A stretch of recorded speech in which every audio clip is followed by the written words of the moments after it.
Ladies and gentlemen, what a beautiful day. Today we are speaking to Jonathan from Cheers Indeed on TikTok, another great content creator. What a pleasure just speaking to this beautiful person and his style of cooking and teaching. But for everyone else, please enjoy Cheers Indeed. But for everybody aware, ladies and gentlemen, welcome. We have Jonathan in the building for Cheers Indeed. Brandon, I didn't know. I have never seen this page ever. I was like, why? I feel so. Dude, you're I feel missing so out of the loop. I know. You are missing out on the storytelling, dude. That's what I just told him. I was like, what is this? Why haven't I?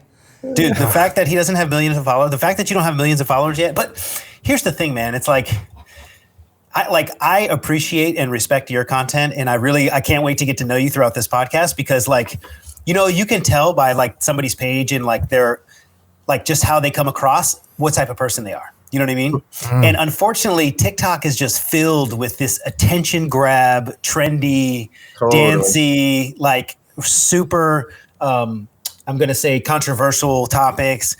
And, I feel like creators like me and you are just kind of not about that. You know what I mean? We're just I'll dip into it sometimes, but in all honesty, it's kind of I don't know. I feel like I'm too old for that. Right. So and I hate to say it like that. I was telling KC, dude, I'm 52, man. I've been teaching for 29 years. I mean, that is my trade. Wow. And so, he's like, yeah, that no problem. I'm in my 30s, and I assume the same with you, Brandon. And I'm like, no, I win on the old card, but because I hang out with teenagers 24/7 for my profession, they keep me young. If I get old, they're the first ones to call me out. Like, yo, Sperling, you gotta get with it, man. Fair enough. So you know what? Let's start here. Can you give us a little summary, like a 5-minute summary of your past and what led you up to here and how you started creating content? Woo. All right. Well, 29 years teacher. I've taught. I actually started in Costa Rica. Just want to get out of the country after I graduated, learn a little Spanish. Get away for a while and just kind of figure out who I am and what I want to be and whatnot. I always knew I loved English, but in the words of my father, what are you going to do? Write a book?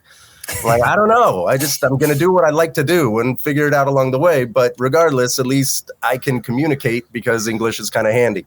So I went to Costa Rica. Just, man, it was like the country opened its arms to me. I got a job at the university. I built 2 language programs in different universities. It was just, I started my own dental company. It was crazy. It was phenomenal. That's amazing. But then finding, 6 years, kind of, it just, I was ready to come back. And then boom, started getting into public education. Had to learn how to become a teacher by credential, programs and whatnot. And been at my high school for 20 years ever since. So that's been the professional journey. But I was talking to a family friend for over a decade. He's like, dude, man, if you had been posting or just recording your stuff, because I've always loved cooking. He's like, you'd have that, verified mark. You'd be the big boy on all these mediums. I'm like, he's not wrong. He's not wrong. Slow to the game, man. Yeah, slow to the game. No, you're definitely not wrong. But I just saw his page today. Yeah, I will be honest. I was late to the game too. If I would have stayed consistent. See, so here's the thing, and I want to get back to your story, but I downloaded Musical.ly back in 2016. And I was there when it transferred to TikTok. And I'm like, this is dumb. I'm not going to dance in front of the camera. But I was such an egotistical chef that I didn't realize how beneficial it would have been. YouTube, Instagram, TikTok, it doesn't matter. If I started a YouTube account back in 2012, do you know how many videos I posted from 2012 to 2019? Less than 5. Oh, wow. Okay. And it's just because, I just wasn't with it. So it's totally fine. Anyway, where are you located? Are you in Los Angeles? In Los Angeles. Okay. Yeah, got you. Wow, look at you guys. 80 something degrees. What the hell? Dude, I'm sweating.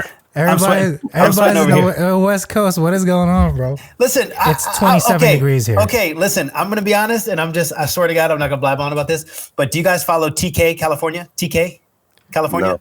okay, this guy is okay. It's funny. He's really controversial, but he always talks about like how California is the best. Oh, he's And- that dude. He's the dude, and he's always calling out Texas and Arizona. Yeah. And, California forever, goodbye. And you know what? And honestly, I have learned to love him because I'll tell you what, me being a Californian, and I'm sure you can agree, it's different out here. It's different. And I'll be honest, it has its good and its bad. The cost of living. I mean, I don't know what part of LA you're at, but I lived in LA for 3 years. So I lived in NoHo, in North Hollywood, over the hill. But you know, it was so congested, man, and like it was just so like it was. I loved it, but then once I had kids, I had to change. You know, it was like it was too rough. But being in California, you know, you could go anywhere, and you can have ocean, you can have snow, you can have. I mean, there's just so much, and it's awesome. But it's like a double-edged sword, you know. Yeah, and it's even more congested now. I mean, it's everything. But you get your extremes. You're gonna find what you're looking for, you know. So I have my own little peaceful Eden back here in my backyard. Awesome. My work is real close. Our other business is super close. So it just. Wow. I'm good. You know, my son's figuring it out. He's 19. So, you know, he's at the top of the world. He hangs out in the gym and makes his own food now. And so he's good. My stepdaughter, she got married. She's living up in the hills, having it awesome, living it well. So, you know, it's just like everybody kind of found their place. It is something that LA offers because it's so huge and but whatever you're looking for, you will find it here. For sure. Good and bad. Yeah, exactly. Good and bad. So, you know, it's funny because like, okay, so I think like when I was really curious to see how the future looks for your TikTok. Like, what are you trying to do? What are your goals? What do you expect? Because for me, it's funny because I literally see, you know, kids from the age 16 to 19, 20, they dump their whole life into this platform. Right? That's right, Casey. Yeah. And it's like, you know, it's funny because for me, I'm trying to catch up and like, I've been on like I literally stopped cooking at freaking 156 and I, you know, and hopped over here, but I've been creating so much content and I'm literally just balls to the walls. And I really want to be a full-time content creator, but you should. But here's the thing. My life is really good outside of TikTok. Do you know what I'm saying? It really is. I'm not gonna lie. I have a really good high-paying job. I work the hours that I want to work. You know, my family's taken care of. My personal life is so good. Me and my wife have an awesome relationship. I love my kids. I'm able to see my kids. My life is really good. You know what I'm saying? And so, like, once I close that app, I go to my life. Like, my life is here. Right. A lot of people don't have that. You know, they don't. They don't for a number of reasons, or they get lost in it, or they lose that balance. They don't have that other the roots and everything else. Like you just named it, you know, family, your career, your you know, the profession, which you also love, right? It's something, you know what you're doing. You walk in just like this is my home, you know. So it's having those roots. It really is, and I think it does comment a bit on you know, the up and coming generation. They don't know what, they don't have roots. Yeah. They don't know what they're you know, where the soil is, because the soil's constantly changing. Yep. So it is a little harder for them, maybe because that stability just isn't there. They've got to basically invent it or create it, and it's constantly changing. Sure. So like, that's the thing, because when I look at your content, and by the way, I love it. I've been a fan ever since, I appreciate you know, the beginning, so much. You know, because like, here's the thing, like, I don't care what anybody says, you're doing something different. It's unique and you stay consistent, and it's not easy. Does your son edit your videos, or are you editing? You know the difference. And when he started editing, he's just a gifted videographer. He's got the Sony A something. Yeah. And he will make a garbage bag look, you know, like you want to go to the movies, you know, the amazing. So you can see the difference when he does things, and he'll just stand behind me as I'm, you know, with my little iPhone, shifting it over here. He's like, no. It's like that Justin Bieber meme audio, like, no, stop it right there. Like, no. But so I'm learning a lot from him, but when I can corral him to record and then edit my videos. Like I got a mac and cheese that he's been sleeping on. It's pissing me off. I'm like, dude, please get the mac and cheese done. But you can see it. It's like from kind of, okay, I'm watching food to, oh shit, this is like an experience. I'm in the theater. So he does some, to answer your question, he does some, but I love that factor as well. Like, I get to work with my son, it's that the conversations we have, it's just amazing. Yeah. That's great. That's awesome. And then I'm sorry, I was getting off track, but just to bring it back, it's like I have a lot of young chefs and young cooks, they reach out to me a lot. Mm-hmm. And I think that's part of my my purpose and passion is to teach the younger generation. Absolutely. You know what I'm saying? Mm-hmm. And really because I'll be honest, the chef life we just realized over the last year and a half after COVID is kind of shitty. It sucks. Right. It really does. It's shitty for the last 40 years, Brandon. And the thing is I was so brainwashed with working 12 to 16 hours a day, right? Mm-hmm. No breaks, no nothing, no family time. I literally did not take a vacation from the age 17 to 24. Wow. I barely took a day off because I was investing in myself. This is what I grew up in. But now it's completely changed. So when it has to do with posting and creating content, the younger generation, I think what's really important and what I try to tell them is you need to be posting your food, your portfolio online. Okay? Absolutely. If you're not one Instagram post a day, but the problem is people are too scared of what other people are going to think. And I am a victim of that. We all are. Absolutely. But guess what? It's like, you have to realize that now it's here. So when I was a young cook and I was a young chef, and I'm sure Casey, you can agree with this, it was 2016 when it became acceptable to post a picture of the food while you were cooking. Yeah. Before that, I've seen chefs throw people's phone in the deep fryer. I've seen them scream because they had their phone on the line. Yeah, you weren't allowed 100%. To have your phone on you, but it became acceptable. And I'll be honest, I really wish I could go back past 2016 and pull. If I would have just taken more pictures of my portfolio and more pictures of the dishes I created, I feel like I would be in a better spot. And, I think also with this younger generation of TikTokers and Instagram, whether you're a food creator or not, this is a job. This is a freaking job. And I'm sure you can agree with that. But how do you feel about all of the hate and all of the the bullying, I would say, online? And when you see it, what is your reaction and how would you give advice to a young up and coming creator? Well, and it's funny because my son will look at it. He's like, "Yo, man, you're on nice TikTok, and then he shows me stuff in the comments. It's freaking brutal, and I know it because these are the people I work with. From 13 to 18 years old, it's prime. High school. It's three things. It was either great, it was the worst experience of your life, or it was meh. It just kind of right in there. And it's less academics. It's social. That's what's happening, and the insecurities are just raging. So the sensitivities are just everything is raw. But I've had a few.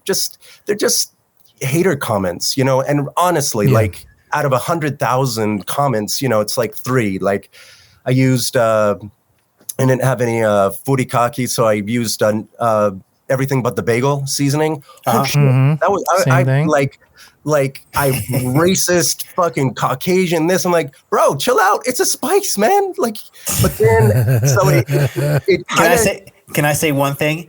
First of all, Jonathan, you could do whatever the fuck you want in your own house. Yeah, okay. It's your shit. Who gives a crap? It is your house. Okay? Exactly. People don't understand this, and I think with the whole woke, it's crazy. It's unbelievable. But that's part of the answer to your question is, this is my page. You have I've opened the doors for you to come into my page, and you can get the frick out if you got a problem with it. It's just that easy. Absolutely.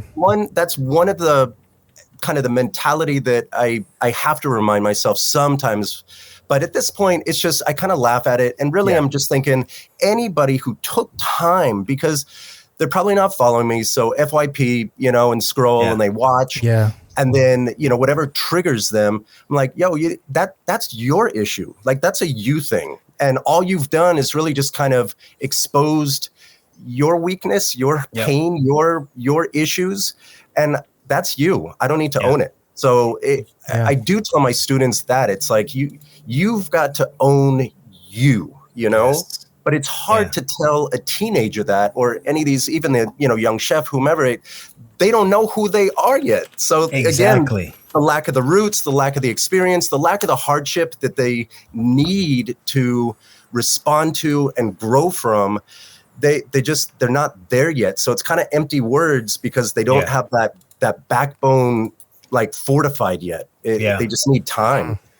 Well, this is great because KC is the #1 for controversy around his TikTok. But listen, that's why Casey and I get along very well, because honestly, we don't see eye to eye on a lot of chef topics. Well, we do, but the thing is we're old enough to have a mature debate about discussion. Exactly. Yeah, right. That's let's talk. I think I recall back to one of my early videos, and actually Casey was the one who reminded me of this. He was like, "Hey, you know what? I think this would be better on a white plate or a colored plate." And I was like, "Damn, you know what? You're right." You know what I'm saying? And then I followed him, and that was how our relationship started. And that's cool. But the thing is I am confident, and I am competent in the food that I put up and the stuff that I create, that nothing anybody is going to say is going to affect me. You know what I mean? And like the same thing with you, Jonathan. Like, anybody could say whatever they want to you, and dude, it's dirt off your shoulders because you are established. You are, you know what I'm saying? You click out of that app, you click out of that app, and you're not going to lose any sleep. Correct. But for some of these young kids, and this is the biggest problem, it eats them alive. Absolutely. Crushes them. So KC, what's your point of view on this, chef? Because you have a really good point of view. Because he's the ultimate reply to video with reply to comment with video. You know what it is? So the whole thing started where I posted a black garlic video, right? But I'm not using the fermented black garlic. But also in my cuisine, in Japanese cooking, we call that black garlic oil because it roughly translates to garlic that's burnt or black. You translate that to black garlic. So I made the oil, but I did a little bit of Sichuan, like a Chinese preparation on it at the same time. Shared it with Brandon. Brandon's like, "Yep, pretty standard. That's what we do in our industry." But a lot of people like, it's black garlic, it's burnt. So I would reply to every video. I'm like, "Okay, explain it to me why." And then let's have a conversation. Nobody wants to. Nobody wants to do it. I haven't gotten a reply back. And then the most recent one is Brandon. I don't know if you saw on my page, somebody was cooking chicken at mid-rare 142. I'm like, perfect. I think I did see that. I think I did see that. Yeah. But that's a kind of a hard. I would eat that. It's funny you say that because I literally just had. I made turkey breast sous vide for sandwiches. Okay, and honestly, when I smoked it, like the hue of pink, I ate it. But I was like, you know what? I'm not going to serve this because somebody's going to be upset. So it's funny because I think that's ultra controversy. But it's really difficult to change people's perception on undercooked poultry. Yeah, you know what I mean. But I think that's what I want to do. Yeah, the black garlic, you won that argument, but like the black garlic is easy because that is actually a recipe in Japanese culture, and I thought it was great. But again, that's what I do. I want people to know. So like chicken, right? And I'm going through all my archives. So I'm like, I'm mentioning the culinary experts, like the scientists. I'm like, right? It is regarded as 40 to 140 is the danger zone. So I don't know if you're aware, Jonathan. A lot of, whenever you get to corporate level or where Brandon and I are, you have to know procedures and standards to a T, because that's what we have to do for everybody and teach them, because that's the standard for a restaurant. Sure. Personally, though, that's where that differs, right? And so Brandon and I would eat chicken at blushing. That's like 145. Right. So, but here's the thing. Here's where Casey and I differ. And I'm going to play devil's avocado here, Casey, is you have to decide as a chef if you want to fight that battle. Sure. Yes. Do you know what I'm saying? Yes. So here's a good example, and I love to use this. I had a sous chef, young, strong sous chef when I worked at Spago in Caesar's Palace in Las Vegas. And he's like, "Chef, I want to pre-sous vide the chicken breast for the salad. I want to pre-sous vide it so that way we can just, grill mark it and go." And I'm like, "Hey man, that's a great idea for speed and to clear up a lot of space. Well, guess what? He set the water bath to like 140, 145. And so this chicken was like medium rare, medium-ish. Perfect. And then he was grilling it. And honestly, I'm like, listen, I hear you. And then I'm thinking in my head, like, yep, these are going to come back. Like, this is what's going to happen. It's just going to absolutely. And so I knew in that moment, I couldn't explain to him, to change his mind. He would have to see it for himself. Yep. And so as a chef with working with high volume, in Las Vegas, I looked at him and I said, listen, you're going to sell, if you sell 20 salads, anywhere from 15 to 18 are going to come back because they're undercooked. And he's like, no, chef, it's perfect. I'm like, listen, I understand you think it's perfect, but you have no say in how other people want their food cooked. Bingo. Exactly. Yeah. And I'm like, so if you want to be in the middle of the service and refiring chicken all day, I understand and I will back you up, but I do not support you. So listen, it's your line. This is, you're going to have to make this bed and sleep in it. Yep. And here's the thing. First two go out, come back. Oh, chef, can you cook it a little bit more? And I'm like, go ahead. Yeah. I'm like, boom. Next one comes back. And the thing is I told him, I'm like, listen, here's the thing. I know what your perception is and I know what type of chef you are. And trust me. And I took a bite out of the chicken. I'm like, I'll eat this like this because I know it's safe to eat. But you can't tell that to somebody who they look at undercooked chicken and all they see is death. That's it. Yeah. It's not even, I'm going to get sick. It's just, I'm going to die. It is. I'm going to die. And so, especially on a salad, right? Oh, and so, and it's funny because I always tell this story. When my wife and I first met, I was a young chef. I was just a cook and I made sous vide pork loin with smoked guacamole. And it was really good, but I cooked this pork loin to medium rare. Okay. Sous vide, seared it up nice, sliced it. Jonathan, was perfect. Of course. Right. It was, and I'm sitting there and I cured it. I brined it and I take a bite and then she's looking at me like this. And she's like, hey, she's like, you're not going to hate me, but I hope you're not going to hate me, but can I put this back in the saute pan? And I'm like, yeah, you could, do you want to cook more? And then I'm thinking in my head, like, it's perfect. What are you talking about? And then she's like, no, it's not. She put it back in the saute pan and she cooked it. So well done. And let me tell you something.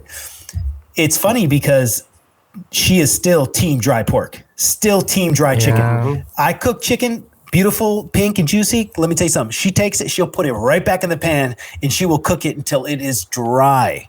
And that it is what it is because that's the way she was taught when she was younger. And she's not going back. And like, that's the thing. You as a chef have to decide, okay, do I want to fight everybody in my comment section? Or right. Yes. Well, you've said a couple things that I was just like, yes, that this is somebody I want to follow. One thing was somebody had asked you about like following the recipe, and you were like, a recipe is more like a guide. Just kind of it's suggestion. And I'm like, yes, that's me. That's what I do. And then another time you did a steak and it was perfect. It was freaking perfect. And everybody's like, that's bloody, man. That's like, and you said, listen, this is for me. Yeah. And this is how I eat it. But if my client wants this, filet mignon dead, like gray, then it's dead and gray because that's what he wants. Exactly. It's about him, not me. Yeah. So I was just like, you figured it out. You got it. So here's a good example, and I had this conversation with Matt Groark, who's he's awesome. He's a good guy. He's really down to earth, and he's a rare guy. He likes his meat rare, and he's against well done. But guess what? He's not a professional chef, right? So he hasn't been through where I've been through, where I've worked at steakhouses where I've cooked thousands of steaks in one night, right? Yeah, man. And let me tell you something. I used to be like, oh, they want this well done. It's not, blah blah blah. And then I realized once I became a leader, like. You know what? Like it's about the guests. It's about their experience. Yeah, absolutely. I have no say in going out there and saying, hey, like you should eat this mid rare. No, if you want a medium, if you want a mid well, it doesn't matter. And if you look at the board of steaks, right? If you have 20 steaks ordered in, there will be 10 mid rare, 5 mid well, 5 medium. You know what I'm saying? You'll have 2 butterfly well done. It's all across the board because guess what? Yeah. It's subjective. Yes, it is subjective. Preference.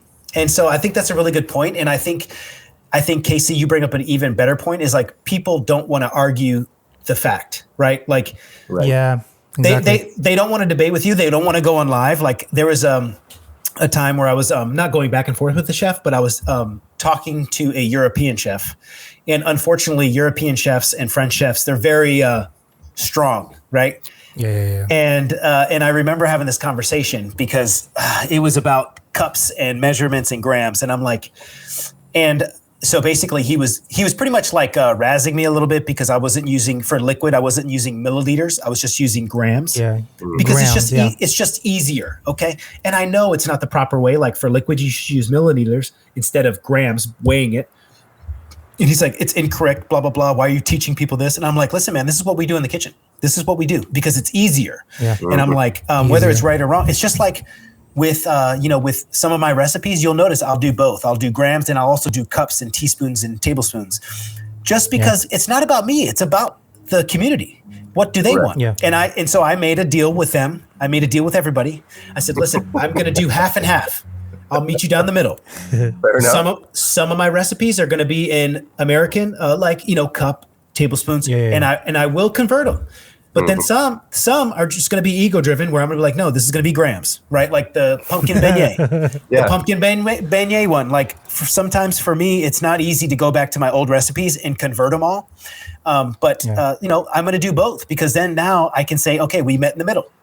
Absolutely, and to that recipe, I'm like, crap, he's doing it, he went the other way, measurement, so now I got to translate. I'm like, but you know what, that's on me at that point, I can just say, wow, that looks really good, swipe, or that looks really good, and because it's worth my while, I'm going to take ownership of it, do the translation so that I can make it, and I think that's fair. And you know what's also good is you can just go into Google and you can type in what is 1 cup of flour equal, or what is, it's really easy now. And they have conversion charts and everything. So I think that's really dope. Wait, before we do go, can I just, hold on. I actually have that video up, Brandon, real quick. So, where grams of baking soda. So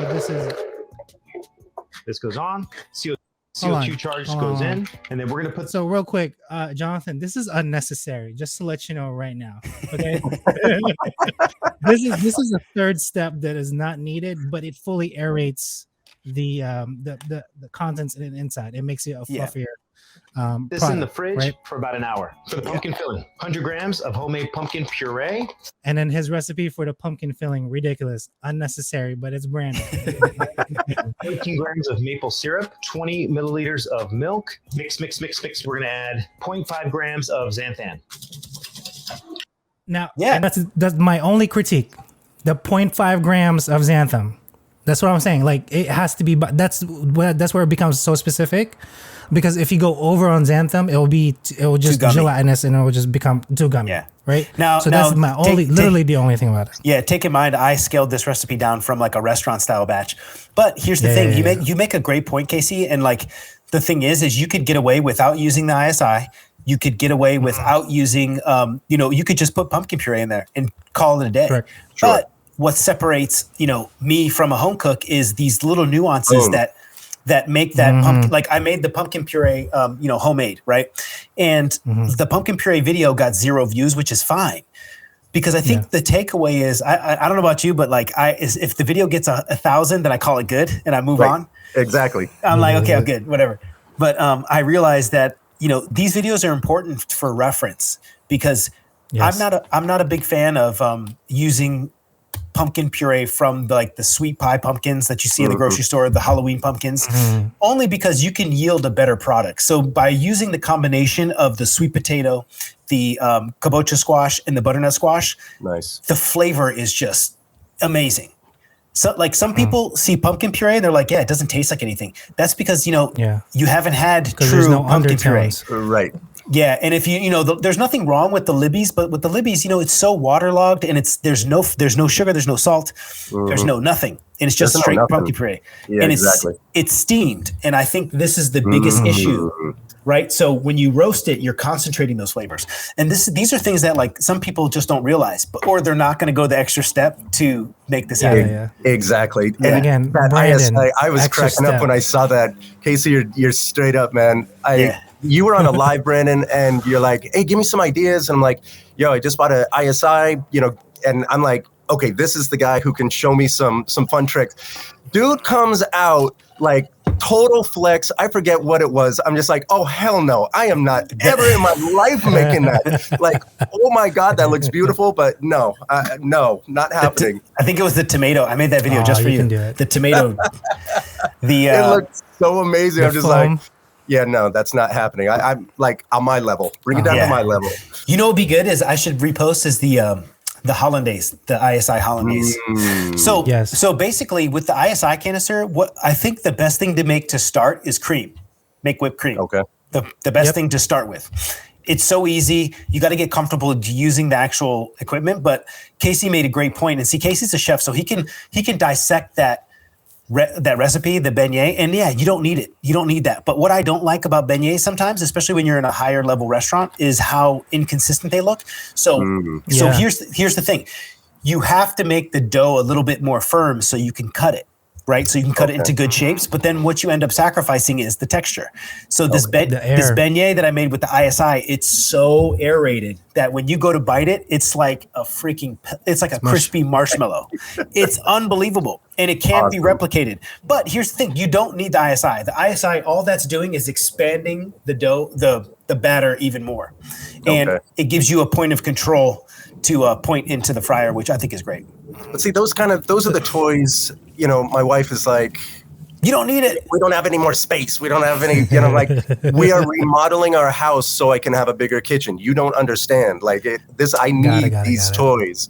But I bought that. I'm just like, this is fun, man. It just, it takes it to another level. And why not exercise that? Why not push that? That has been one of the things that I've most enjoyed about this Cheers Indeed experience and journey is what I'm learning. From people like you guys, from other just home chefs that are cooks that are just throwing. I'm like, God, that's a great idea. And then again, it's a guide. It gives me an idea. Boom. Now I'm going to put my twist on it or whatever my craving is. That's the joy of cooking. I mean, that's what's so much fun. 100%. And it's so funny because, and I always bring up Violet. I don't know if you know Violet Cooks on TikTok. So you gotta check her out. She's verified now. She has over she's almost at 2 mil. Violet Cooks.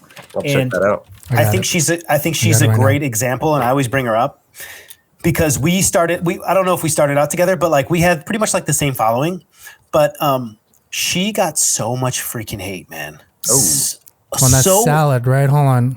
I'm pulling it up right now. Keep going. Yeah. So much hate. And for cooking, for what? Just her style, her. So what ended up happening is she loves birria tacos, and you already know when. And I'm telling you right now, her comment section was absolutely ridiculous, just absolutely ignorant, and it really got to her. And I remember DMing her like, "Hey, don't listen to those comments. They have absolutely no you keep cooking. It's totally fine. Just hang on to your mutuals, get feedback from your mutuals." But I'm so glad to see her doing good because she dealt with so much adversity and so much freaking hate. And I'm not going to lie. It's because she's white and blonde haired and people are calling her privileged and rich. And it was unbelievable. Wow. She's cooking tacos how she wants to make tacos. It doesn't matter. Right. She's not disrespecting your heritage. Do you know what I'm saying? Yes, I do. Do you have her page pulled up, Casey? Because it would be cool. You got to follow actually, you got the birria tacos right here. Violet Cooks. So this is the Violet Cooks. That looks like a solid taco. Yeah. Oh, yeah, that looks delicious. So yeah, and but it wasn't like that before. So here's the thing. Even that. See what she had a lemon. She probably got shit for putting a lemon instead of lime. Because that happened to me. Somebody was like, he was just trying to flex, and he's like, anybody wondering why he put lemon on his ceviche? I'm like, maybe because he didn't have lime, but it still tasted good. Yeah. Dude, get out of my house, dude.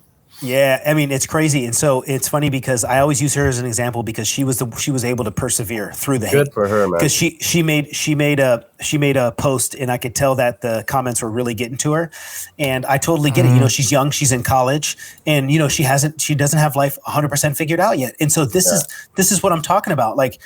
She just cooked in a restaurant like once, right? But now she's a home cook, and she does a great job. And I think her food looks amazing. Yeah, it looks great. Not only that, she is also gluten and dairy free, or just gluten free, or something like that. And so she curates these recipes in her dorm or at her house, like, and it's amazing. And so, I'm really happy, and I cheer for the younger generation that are able to showcase some skill like that. Because I'll tell you what, this is a good way to learn. Like, oh yes, it is. It really is. Like, you want to learn how to cook, man? Put your stuff on TikTok. Go ahead. Absolutely. You will get it.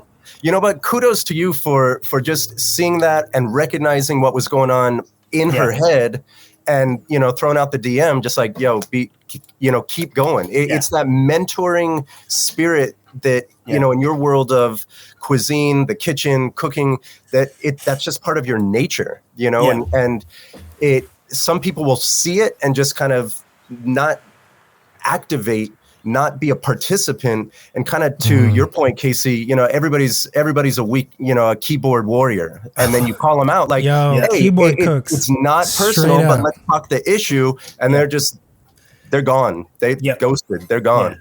Yeah, I know, and it was crazy because I remember as soon as she hit a mill, I reached out to her. I was like, "Oh my God, I'm so happy for you! Like, I am so glad because you know what?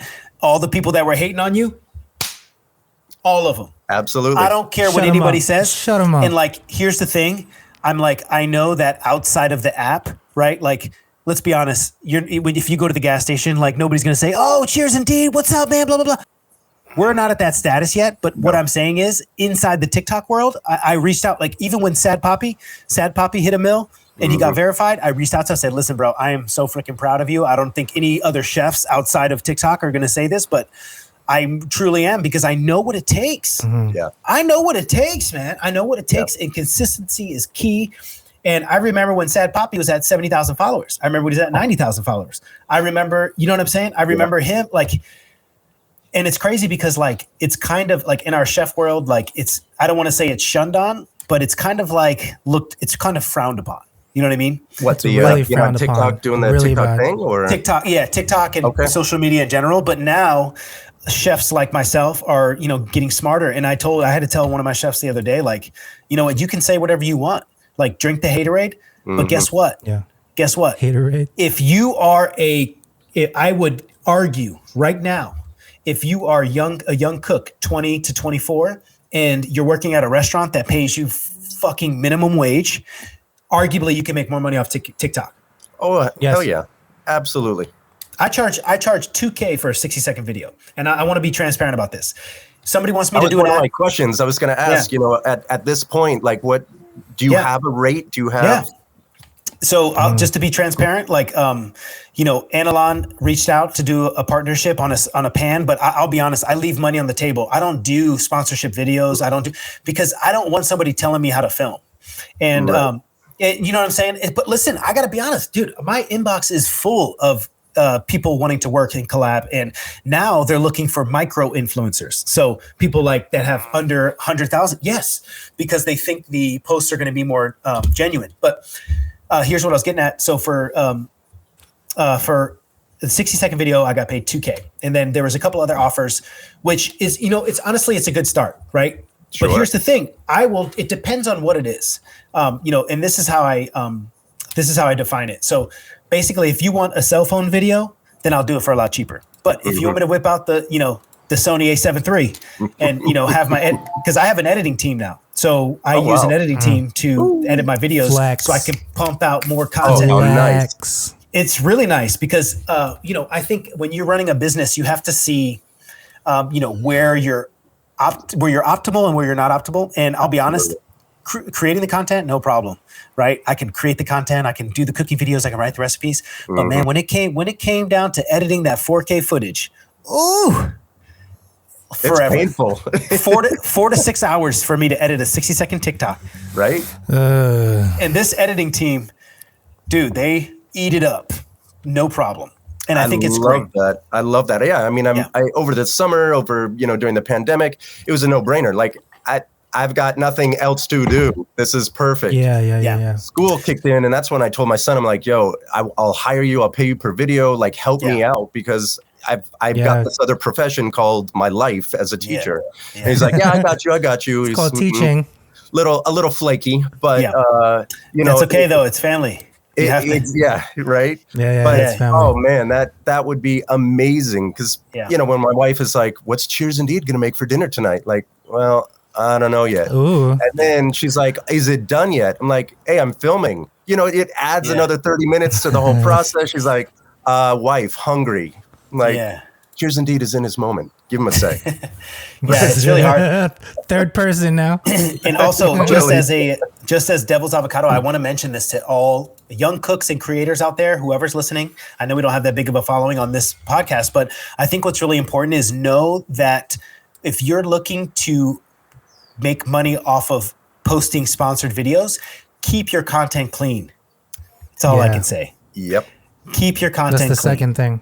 I will not stress this enough. And I took the word from that dude can cook, Sonny. I don't know if you know Sonny. Oh yeah. He's amazing, dude. I love the guy. And he made a very valid point. And I think a lot of young kids and young cooks and young chefs, once you put the video on the internet, it's there. For life. It's there. And there was a couple videos that I made that I was cursing, and like I wouldn't say that I was cursing, but I was just kind of like, it wasn't ideal. But what I meant to say is the companies that sign the big checks, they're looking for family friendly, very polished. So that's all my only recommendation. So and here's the examples that I use. If you look at Vivian, Cooking Bomb, I don't know if you know her, Vivian Cooking Bomb. So she's really great person. She's a mom. She has like 5 kids. Great content, very family friendly.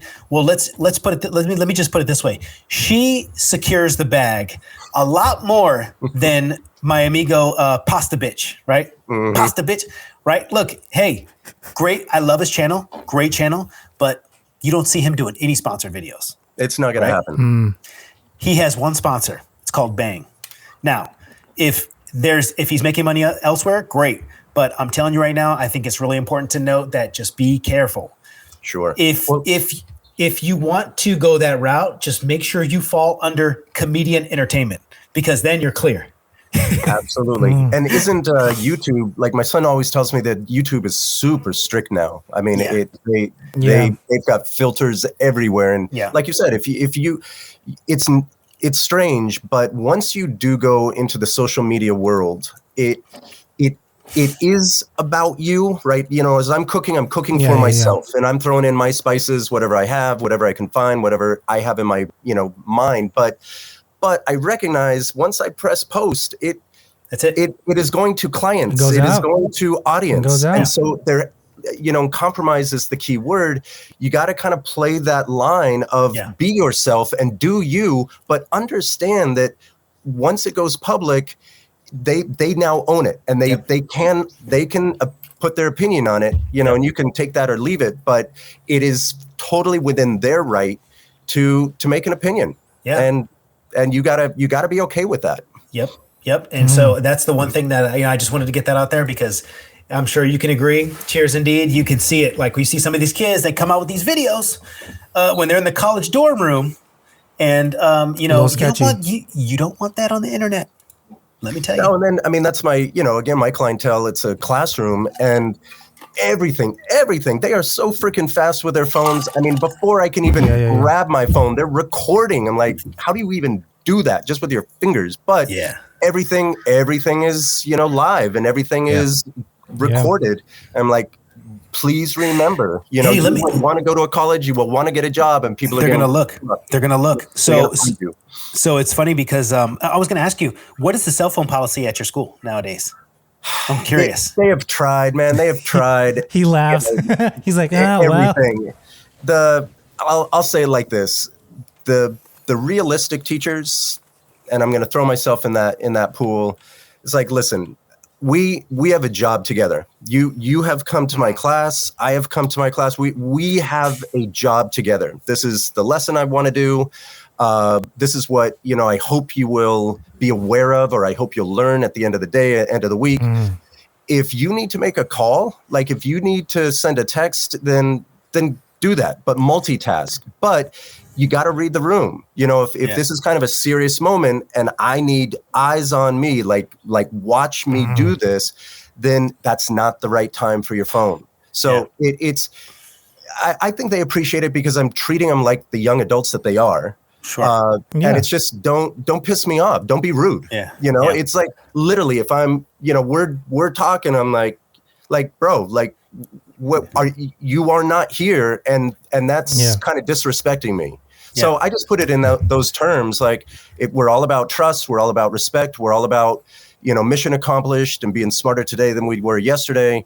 So if you've got personal business you've got to take care of, then I'm cool with that. But don't abuse it, right? Don't abuse it. So other teachers try other just stupid, just like, God, you're wasting your time, man. Put it in the box and put it on my desk. And listen, just treat them like young adults and talk to them like young adults. Sure. That's what they want to be, right? Everybody always wants to be older till you're older, and then you want to be younger. But they're, just say, hey, it's for me, it's a thing of respect. So just put it away while I talk about this. And then if you have an emergency, just excuse yourself, go take care of business. Yeah. They're like, all right, cool. I like that. It's easy. And now, honestly, some people will take advantage of that, and then you have some people that won't. That would just do, and that's the percentage that you have to take. But that's also, people start to cut you off. It's that adage: you can take a horse to water, but you can't force it to drink. Make them drink. Yep. A little more sophisticated is when the student is ready, the teacher will appear. Like to your story, Brandon. Like that. Okay, the salads are going to come back. He was not ready to, right? Yeah. The teacher was there, but the student wasn't. He wasn't ready to learn. So you're like, all right, do you? And and you know what? It's funny because the front of the house manager was like, "How come you let that salad go out?" And I'm like, "Because I know people will need it."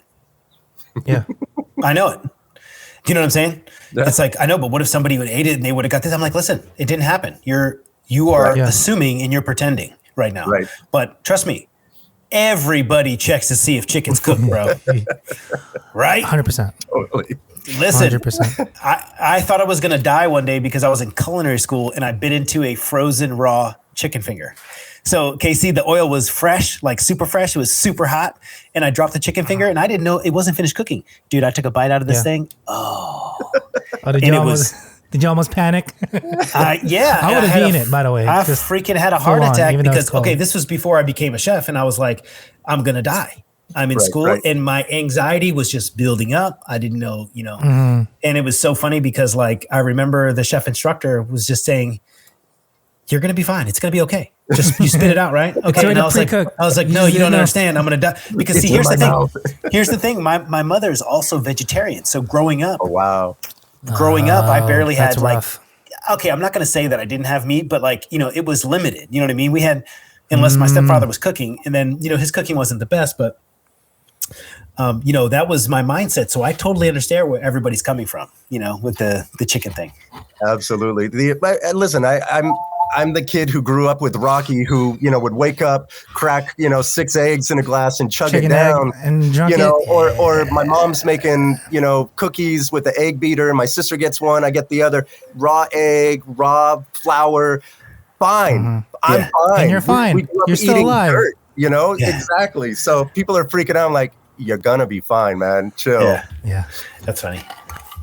Hey, Cheers. I do have a couple of video of yours, by the way. Like I said, I haven't fully. I had no idea. I was so mad at myself. First of all, that I haven't seen your page, and second of all, it's so nice. We all connected like this. This is amazing. This is awesome. Like the point of this. This is why I like doing this. Absolutely. Brandon has all. So I'm gonna pull out a couple of video of yours, but first of all, though, let's just talk about this fish taco real quick, okay? I'll play the video right now. And every year I ask them a question. Very few students ever agree. It can well be argued the play is much more than a love story, but I ask them, is love at first sight a real thing? At a party, Romeo and Juliet see each other, dance, flirt, then kiss. He returns to her balcony, they profess their love, and secretly marry the next morning. Students, they call it lust. What do you think? Is love at that first looks sight good. real? Yo, that looks bomb. that yo. looks so Like, good. for Fire, real. man. I'm like, That God, that looks looks bomb. good. That looks good, man. Did that go viral? That Was looks that very viral? bomb. Nah, that I That don't was know like what that. 40K on that one, I believe. But like, That's so good. just That's a good one. Dude. for everybody to aware, like some procedures that we didn't know, like you didn't Hey, carefully but explain. that But like editing looked pretty clean though, man. Listen. yeah. Listen, It looks hey, great. listen to this. I am not a videographer. I am not I'm just not, I don't edit, but I had to teach myself. You know what I'm saying? Right. And listen, my first couple of videos, man, my first year of videos Right. or half year of all out of focus, like, dude, forget about it. You know what I'm saying? Like, and Totally. I just got over the fact of like, now I know how to set my ISO. I know how to, use Right. manual focus. I know what the lighting needs to look like. I know a lot more than I did. And I think this is what a lot of people get caught up in. But Yep. I will admit that, I spent the first 3 months of using just my phone and it was so easy. Yeah. But then once you that's get into definitely Final fun. Cut and you get into 4K footage and different lenses and this and that and sound. But I love your stories, man. I love the stories.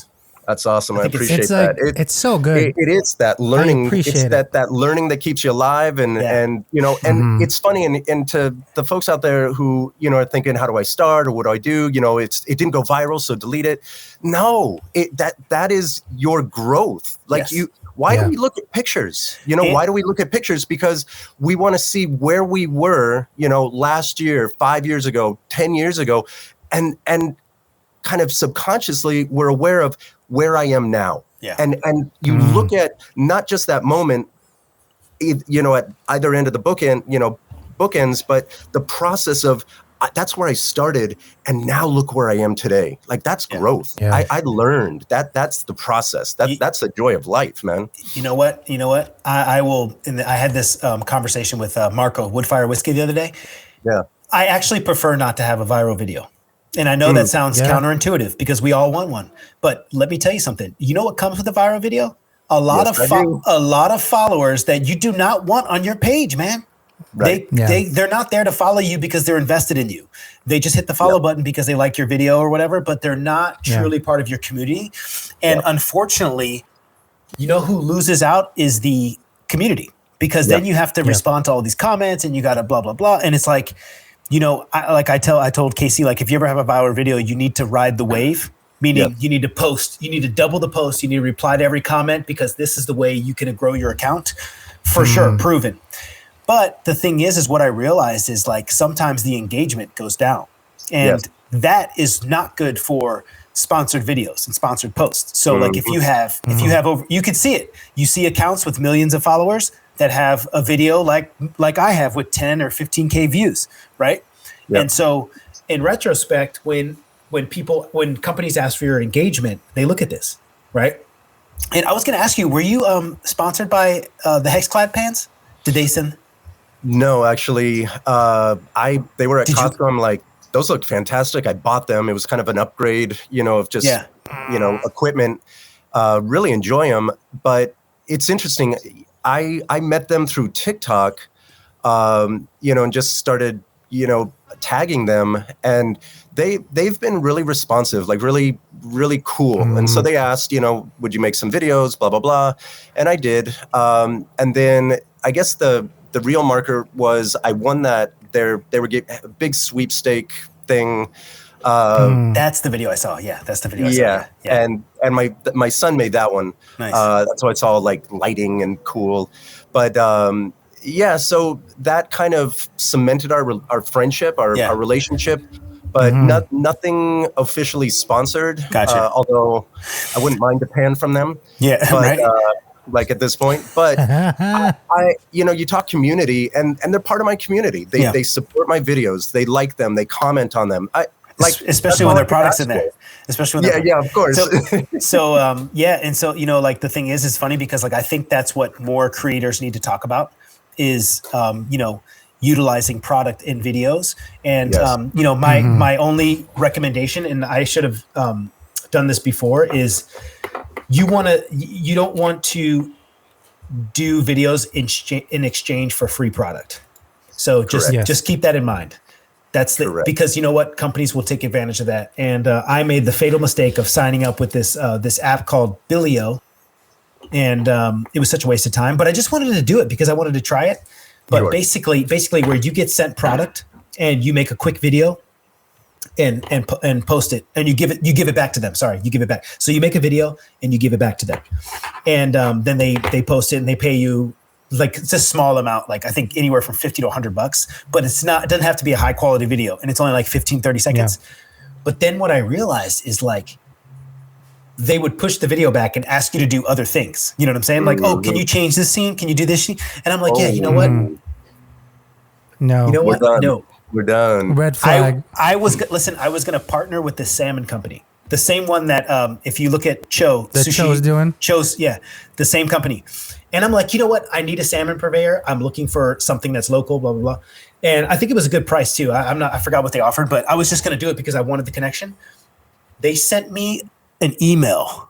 Like, it was ridiculous. Like, you need to say bullet points and numbers and like, oh, this is what you need to say. What? You need to say this, and giving me a script. And I'm like, yeah, no, sorry. Yeah, no. That's not me. Listen, I that's where I draw the line. That's where I draw the line. And I know I leave money on the table, but the thing is it's not my full income. Yeah. You know what I'm saying? So I don't want to waste 1 second doing something that I don't want to do. You know what I mean? Yeah, the only thing that I've ever, and it was interesting, she said, please send us the video so we can just make sure. And it kind of bristled up the hairs, like, we're not going to play that game. Yeah.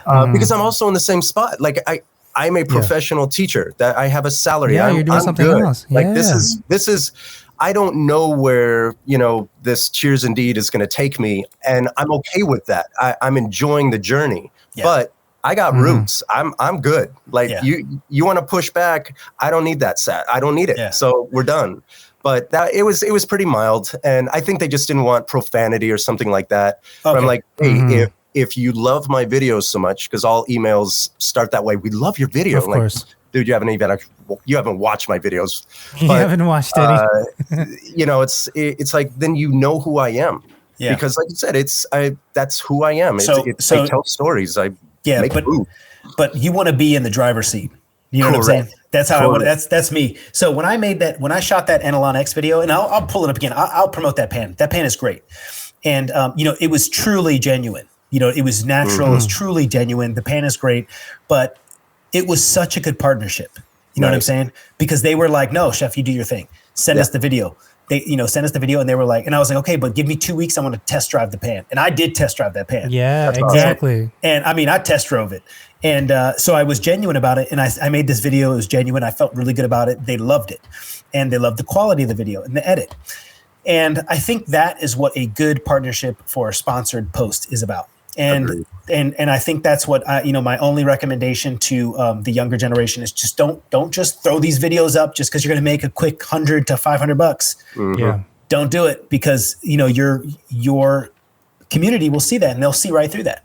Yep, and that is actually one of my concerns because even more, and you guys have noticed this too. Just everybody's freaking sponsored. It's like, and I'm using this, and and I'm right in there. I just did a couple sauces and whatnot. Yeah, and I'm fine with that because I recognize I'm micro size. I'm my account is small.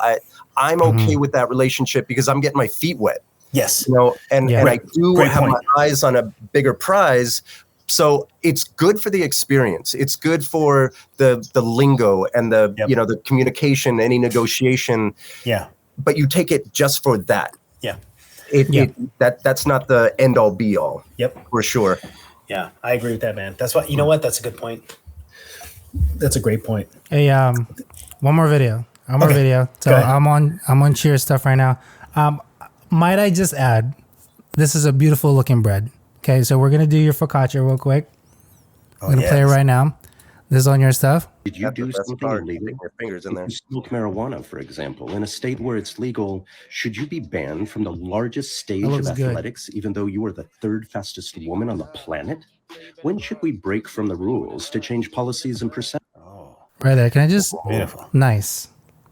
Straight up. Like, well done. That's Good crust on Bougie, it. man. That was my first time, and I did it on my barbecue of all places. I was like, this shit works. This is Yeah. awesome.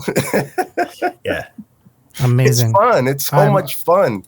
I got a high school culinary club that we've started, and talking about fun, and you were mentioning just, you know, whether it's the, you know, the professional aspect, the ins and outs, the technicalities, or just the joy of, I'm going to follow this recipe, kind of play it safe, and provide, you know, people I love, my friends, with something that nourishes them. That to get these kids. I mean, we made mac and cheese the other day. We had samples. There's like a huge table of these teenage boys taking notes, you know, okay, so get the block cheese, don't get the grated stuff. Okay. You know, and then one dude, he's kind of he's funny. He's always got his ear on me, but he's kind of a player in class, but he's like, yo, you know what we're doing after school today? I'm like, I have no idea. Do I want to know? He's like, me and my boys, we're getting together, we're going over to Mark's house, and we're going to make that mac and cheese. I'm like, dude, I can't tell you how happy that makes me. You know, it's like these kids are learning to take care of themselves with a life skill that will just, it'll take care of them no matter where they go. What can be better? That's amazing. That's amazing. I still tell people not to do our industry though, Brandon. That's a different thing. Straight up, true. I will be honest. It's changing, but it's going to take a while. Our Changing industry is changing too slow. Meaning, I'm seeing a lot of chefs and a lot of owners, especially Jeremy Fox is one of them, who went to a 4-day work week, so 4 days on, 3 days off, and then Chef Ackett's at Alinea just posted something that where his crew was working, but they were sitting down, like doing meticulous stuff, where he made a post saying this would have been frowned upon about 5 years ago. But in all honesty, it makes more sense to sit down, relax. There's no wind, it's a better environment, and I'm all for it. And I'm like, that's amazing, because man, when I worked at Alinea, rough. I did. I worked in a kitchen. I was pot man, freaking Jesus. That kitchen was scary. This was on East Coast. I grew up in the Newport, Rhode Island, and it was a lobster restaurant, you know, so it was just like as traditional East Coast as you can get. So I wanted to get into the industry, and anytime they yelled pot man, I'd bring, you know, the bucket, clear out all the used ones, put in the new. I had nightmares of just the chef just pot man going. But I moved up. And you always talk about this, Brandon. Be on time, bust your ass, work. Like you don't need to show off any skills. You need to show off attitude, because I can teach you the skills. But if the student is not ready, then it's a no-go. Yeah. So I busted my ass and moved up to fry cook. I was on the line. I loved it. I felt so proud of myself. You know, it just like I was one of the guys now. I was now accepted. Very satisfying, but that was tough. I mean, that was tough work. Brutal work. Yeah. Brutal. Yeah. They stuck you as a potter. Wow. Well, I guess if you're just starting out, I would too. But again, Jonathan, so you're looking at 2 generations of chefs, by the way. So when I say that Brandon went the Michelin route, I went corporate route. Corporate, yeah. So that's where we kind of separate on 2. But we both have trainings. Oh, he has mostly the Michelin training, but I also staged in quite a few Michelins back in my day. But I just didn't like the work environment. That's what it was. He stuck with it. So props to him. But for me, I'm like this. I don't want this. And you know what? And I'm gonna because I just noticed we're at a little past an hour. But I realized that what I was gonna say. You know, like the thing is like working in that type of restaurant. It's kind of like you sell your soul, right? Like But it gave me confidence. It gave me a lot of confidence in the kitchen and confidence to really own my craft. But I will be honest, I think that so many good cooks and so many young chefs freaking gave up because of just because it was just bullshit. Sure. It's just ridiculous. Some stuff I did was ridiculous. And, I truly believe that. And I really wish that it wasn't like that, but hopefully times are changing. Hopefully. But you're right. But it's a weird thing. No matter what the industry, it's just kind of that Darwin thing. The strongest will survive. and to continue the lineage, continue the recipe, the policy, the learning, the weak, like in my profession, when I see weak teachers, and I've told a couple that were like, what should I do? And I'm like, get a different profession. This just isn't a good fit. Yeah. It's not a personal thing. It's just, this is not a good fit for you. Solid advice. And it's not a good fit for them. So find something else. And, but it is a shame when you see, talent like you're talking about, and they just get crushed, and you're like, no. Yeah. Like I've seen so many good talent, so much, especially at Alinea when I was there. I mean, we're talking multiple cooks just quit because it was just too tough. Yeah. Like it was like, and it was honestly, it was kind of ridiculous. There was this one girl, and I'll leave it at this because I know we got to go, but she was a really good cook, and she was a woman, and she got super emotional because chef was yelling at her. And that's how a 19 or 20-year-old girl reacts when she's trying to cook her heart out. She's doing the best she can. She just broke down. And you know what chef said? He said, "Get the fuck off my line until you can compose yourself like a professional." And I was just like, chef. I was like, come on. That's ridiculous. And the worst part about it is the sous chef was her boyfriend, and he didn't say anything. He didn't stand up for it at all. And I remember like, hey, can you wash the line real quick? And I remember I went outside, she's bawling. I'm like, hey, he's an asshole. I can't believe he said that to you. Don't worry about it. It's a stressful environment. Like when you're in a 3 Michelin star restaurant, there's so much pressure. It's crazy. Sure. It's crazy. But, and it's sad because she doesn't cook anymore because of that situation. But, of course, that would crush anybody. Shit, that would crush me. I'm out. I'm out. It's so crushing. But listen, here's Devil's Avocado. He has 2 daughters now. The chef that did that, he has 2 daughters. So I bet you he doesn't talk like that no more. I guarantee you he doesn't talk like that anymore. Guarantee you don't talk like that. Yeah, because having kids that'll teach you so much about life. Well, I tell people like this. When I had a kid, it changed my leadership style. And the reason I say that is because like you would never fire your child. You would do whatever it takes to mentor and nurture them to be the best they can. Same thing with employees and people that work for you. Absolutely. And I think that stays true. Anyway, Casey, we got to wrap it up. I got to get back in the kitchen. Yeah, I was just about to say, like, so as we do end, right? Just one final question for everybody else. Favorite side for Thanksgiving? As Thanksgiving is coming up in a couple days, I personally am cooking duck. Letting you know right now. So Brandon, the video is going to come out Friday. I'm doing Peking duck, the whole shebang, scallion pancakes. I'm actually making your fucking hoisin sauce, FYI. Just to let you know. I'm having a little trouble with it. So I might just use the regular stuff. I can help you out. One of the components is not jiving well. Maybe it's just like the proportions, but I'll let you know as soon as we go off air. So keep in mind, I'm pretty sure it's straightforward. I used a special breed of plum. So you might have to reduce the amount of plum. Okay, well then that's what I was trying to say. Maybe it's just the acidity is not jiving well. But when I'm cooking it, I'm like, it's not looking right. But anyway, favorite sides for Thanksgiving as our last bit as I go. So for me, my favorite, mac and cheese. If I were to make it, I'm going over to my mother's house. I'm bringing mac and cheese from Boston Market. FYI. I'm not making it. Fuck it. I don't got time. Are you kidding me? Me? No. Boston Market, $7 a quart. Here we go. That's my go-to. It works. What's your favorite? I had my students ask me this just on Friday, and they were just reading me. They're like, and we're judging you on this. I'm like, yo, this is too much pressure. This is like, chill out. I'm just food. I'm actually, the thing I'm looking forward to making, and probably get to it tomorrow. I put butternut squash and sweet potato on the barbecue, a little bit of butter, salt, pepper, keep it simple. Let that, that smokiness get in there, the rich flavor, and then scoop that out, blend that, an egg, some cream, parm, and it is just, it's a mash, but I just love it. It's so wholesome, so healthy, so like just warm and homely, I love it. Yeah, that sounds good. Okay, you want to know what my favorite one is? And this is crazy because I haven't had it in years, but it's what I associate with my childhood. So my nationality is half black, half white. And for the longest time, I always went to Thanksgiving dinner on my black side in Baltimore. And my favorite thing in my most memorable experience was the braised collard greens.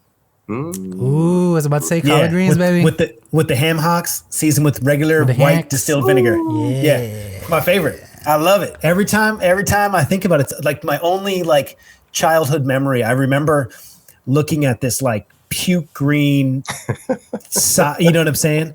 And at the time, I didn't know. I couldn't like associate the taste with anything, but I was like, it tastes good. And I remember one of my cousins was like, well, you got to put some vinegar on it. Put some vinegar on it. And I'm like, okay, all right, cool. And then I eat it. And I'm like, this is actually pretty good. So I'm gonna have to say collard greens with ham hocks. Actually, I'm gonna try to make that tomorrow. I'm gonna try to make it. I was gonna say, I think you're talking yourself into making it. Yeah, I'm gonna go get some collard greens. We're gonna make that happen. Boston Market's gonna get my business in a couple of days. But like I said, like I mentioned, all the details underneath below on our podcast. I'll make sure I have all Cheers in these links underneath below. Other than that, though, for everybody else, happy Thanksgiving. Be safe, and we out.